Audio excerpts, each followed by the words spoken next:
अस्सलामुअलैकुम व्यूअर्स, आज की वीडियो में हम एक ऐसी शादी के बारे में बात करेंगे जो चौथे सीजन के आखिर से ज़ेर बहस है। चौथे सीजन के अख्ताम पर आपने देखा कि नयमान को रोकने के लिए गज़ान खान ने अपनी गोद ली हुई बेटी इसरिगन बानो को एनातोलिया भेजा था ताकि वो एस्मीहान सुल्तान और सुल्तान अलाउद्दीन और साथ में नयमान को पकड़कर उसके पास लाए। ताहम फिर हमने देखा कि इसरिगन बानो के आते ही जब ये तमाम तर मामलात मुकम्मल हो गए, मतलब एस्मीहान सुल्तान अलाउद्दीन पकड़े गए और वो गज़ान खान के पास गिरफ्तार करके भेज दिए गए और फिर इसके बाद नयमान का मामला भी खत्म हो गया। लेकिन इसरिगन बानो का किरदार वापस नहीं किया, बल्कि सीरीज में चौथे सीजन की आखिरी किस्त तक शामिल रहा और इसकी वजह उसका बुराना लब के साथ बहुत ज्यादा मेल जोल था, जिसकी वजह से बहुत से लोग इसके बारे में सोच रहे थे कि अब इनके साथ आगे क्या होगा, क्या इनकी शादी हो जाएगी। तो अब इसके बारे में आपको बताते चलें कि जी हाँ, इनकी शादी अब आने वाले 5वें सीजन में मुमकिन हो सकती है, या फिर ये भी हो सकता है कि जब 5वां सीजन शुरू किया जाए तो हमें ऐसा भी दिखाया जा सकता है कि इनकी शादी हो चुकी होगी।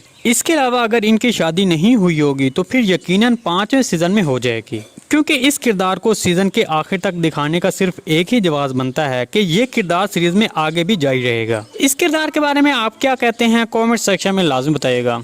जी दोस्तों, आज की वीडियो बस यहीं तक थी। उम्मीद है आपको पसंद आई होगी। अगर हमारी वीडियो आप तक बर वक्त नहीं पहुंच रही तो हमारे चैनल को सब्सक्राइब कर लें और बेल आइकन लाजमी प्रेस कर लें ताकि हर आने वाली नई वीडियो की नोटिफिकेशन आप तक बर वक्त पहुंचता रहे। वीडियो अच्छी लगी तो इसको लाइक शेयर कर दें। मिलते हैं किसी नई वीडियो के साथ, तब तक के लिए अल्लाह हाफिज़।